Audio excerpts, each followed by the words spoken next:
महाकुंभ का पहला अमृत स्नान आज है मकर संक्रांति का दिन और बहुत अहम अमृत स्नान आज हो रहा। और आज के दिन कहा जाता है कि स्नान का बहुत ज्यादा खास महत्व है। खास मेहमान भी हमारे साथ जुड़े हैं और इस स्नान के विज्ञान को समझने की कोशिश हम कर रहे हैं। स्वामी नारायण गिरी महाराज जी, अब आपके पास आते हुए थोड़ा सा और, क्योंकि वहीं से मैं शुरुआत करूंगी कि तस्वीरें तो हमने देख ली एक एक करके, तमाम जो 13 अखाड़े हैं उनके साधु संतों ने स्नान किया, उसके बाद फिर आम जनता जाती है स्नान करने के लिए। लेकिन जब साधु संत सन्यासी लोग वहां पर जाते हैं स्नान करने के लिए, वहां पर किस तरह की परंपराएं हैं जिनको निभाया जाता है? क्या कुछ पूजा पाठ वहां पर होता है? क्योंकि कहते हैं कि शस्त्र भी लेकर जाते हैं और सबसे पहले शस्त्रों को स्नान करवाया जाता है। अगर आप हमें थोड़ा सा इसके बारे में समझाएं स्वामी नारायण गिरी जी।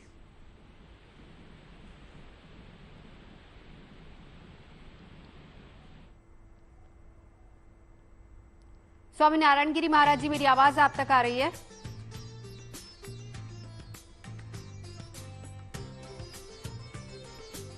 चलिए हम जानेंगे उनसे, लेकिन उससे पहले अरविंद शुक्ला जी, आपसे आज के दिन स्नान का बहुत ज्यादा महत्व है, विज्ञान क्या है इस स्नान का? देखिए, ऐसा जो आप पूछ रही हैं कि साधु संतों का स्नान पहले क्यों होता है, क्या उसकी विशेष खासियत है।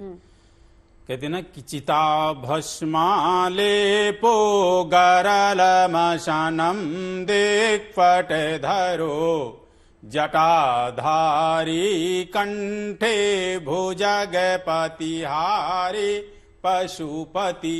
जटाजूट जो उनकी कृश काया है, हाँ। और वो जो भस्म लपेटते हैं, तो देखिए क्या है कि वो मुर्दे की भस्म होती है।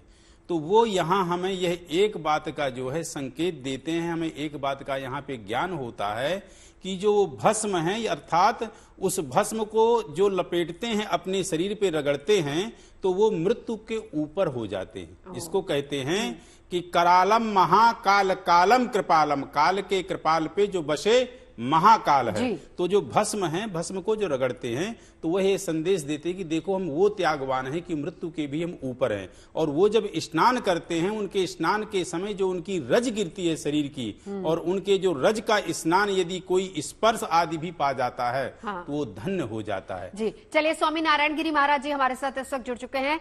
नारायण गिरी जी, मेरी आवाज अगर आप तक आ रही है, हम आपसे भी ये थोड़ा सा समझना चाहेंगे, क्योंकि तमाम अखाड़े स्नान कर चुके हैं, आज अमृत स्नान है। स्नान का महत्व क्या है शुक्ला जी ने बहुत अच्छे से समझाया, लेकिन साथ ही साथ कहा यह भी जाता है कि शस्त्रों के साथ जब साधु संत वहां पर पहुंचते हैं तो पहले शस्त्रों को स्नान कराया जाता है। उसका क्या पूरा विधान रहता है और किस तरीके से स्नान से पहले कौन सी वो परंपराएं जिनको निभाना जरूरी होता है, और क्या सारे अखाड़ों की एक जैसी परंपराएं होती हैं?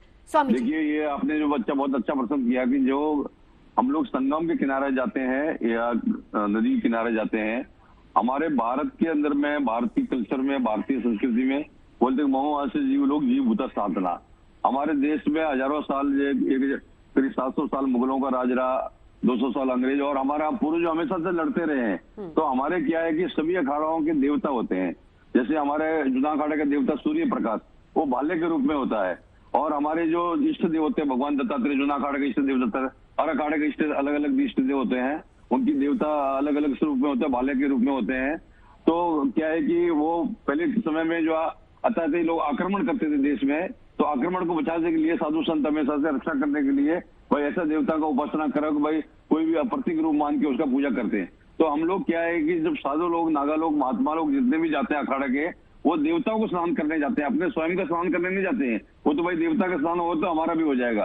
तो गंगा किनारे जाकर हम पहले जो है वो भाला जो होता है उसको हम स्नान करवाते हैं, फिर हमारे गुरु महाराज की चरण पादुका है उनको करवाते हैं, फिर हमारे जो आचार्य है, जो हमारे जूना अखाड़े की परंपरा में आचार्य होते हैं, जो जैसे भी अवधेशन आचार्य, जो भी आचार्य होता है, वो आचार्य जो है उन लोग को स्नान करता है। उसके बाद नागा लोग करते हैं, फिर महामंडलेश्वर करते हैं। तो ये कायदे में स्नान जो है वो होता है, देवता का स्नान होता है। देवताओं को स्नान कराने जाते हैं, तो भाई आपने तो भगवान को, देवता को स्नान करने के, तो चलो अपने भी स्नान कर लेते हैं।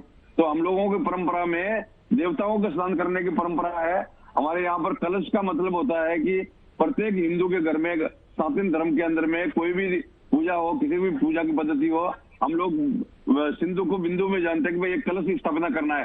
चाहे नवरात्रे हो या विवाह हो या कोई भी शुभ कार्य हो, उसमें कलश की स्थापना करके उसका पूजा करके सभी देवी देवताओं का आह्वान करते हैं। तो ये कुंभ है कि भाई सभी संप्रदायों के सभी जितने भी जितने भी हमारी हरदर्शन समाज है, जितने भी हमारे जो मानने वाले, जितने भी हमारी संप्रदाय है, जितने भी वैदिक सनातन धर्म को मानने वाले सभी संप्रदाय एक साथ में संगठित होकर हम चिंतन करें, देश के हित में कार्य करें। जैसे प्राचीन समय में समुद्र मंथन हुआ था तो 14 रत्न निकले थे। अभी भी हमारे देश में बहुत से आतताई है, बहुत से उग्रवादी है, बहुत से ऐसे जो है बोलते रहते हैं। तो उसका भी एक मंथन होने के लिए कुंभ मेला होता है और हम लोग देवताओं को स्नान कराने के लिए जाते हैं। बिल्कुल नारायण गिरी जी, इसी के साथ एक और सवाल कि 21 श्रृंगारों की बात भी कही जाती है, वो श्रृंगार कौन से होते हैं साधुओं के?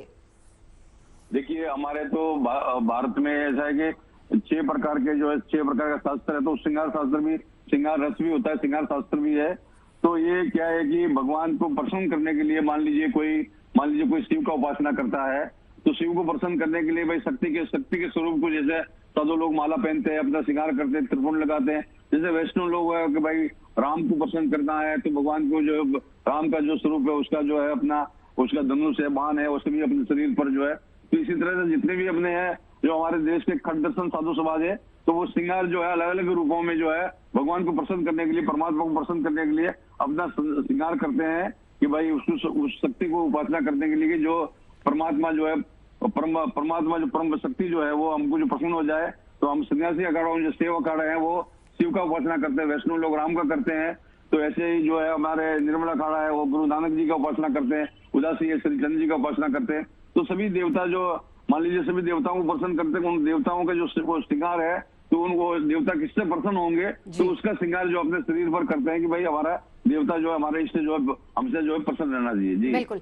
मैं लौटती हूँ नारायण गिरी जी, आप रहिए हमारे साथ। डॉक्टर रवि भट्ट, अब आपके पास आते हुए, क्योंकि आप एक इतिहासकार भी हैं और आप कुंभ के इतिहास को बहुत अच्छे से जानते हैं और उसको आप बता भी रहे थे।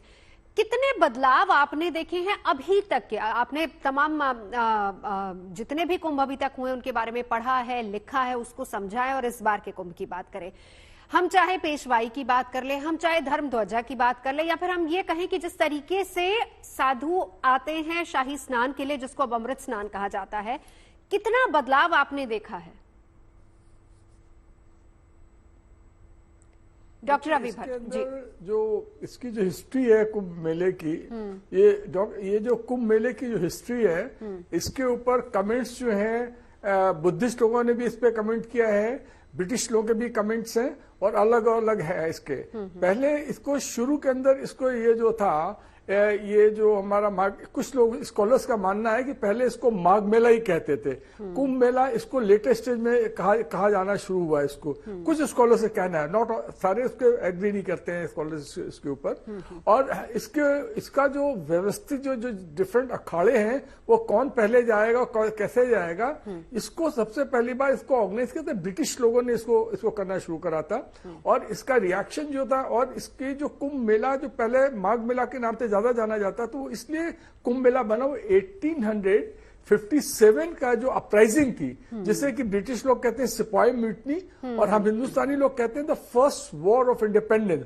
उसके बाद से ये जो रिएक्शन जो शुरू हुआ है तो इसकी इंपॉर्टेंस और ज्यादा बढ़ गई है। और ये जो आप इसका विशाल रूप देखते हैं, तो इसका विशाल रूप देखने का एक रीजन 1857-58 इतनी ज्यादा एट्रोसिटीज ब्रिटिश लोगों ने करी, पहले मुगल लोगों ने करी, फिर ब्रिटिश लोगों ने करी।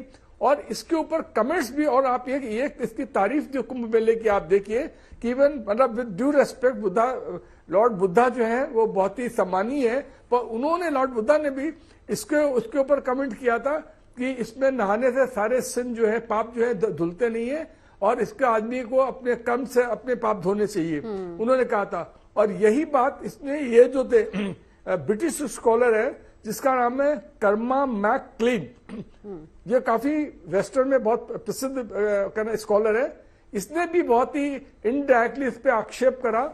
और उसका कहना यह था कि ये जो प्रयाग के जो पंडित लोग हैं, इन्होंने इस महाकुंभ को इसको महाकुंभ बना दिया है, माघ मेला को अपने इंटरेस्ट में बना दिया। लेकिन इन लोगों के कहने के बावजूद भी आप ये देखिए भारतीय जनमानस की, भारतीय आस्था पर इसका कोई फर्क नहीं पड़ा। बिल्कुल, आज हम देख रहे हैं, देखिए कितनी करोड़ों संख्या में लोग यहाँ पर स्नान के लिए आ रहे हैं।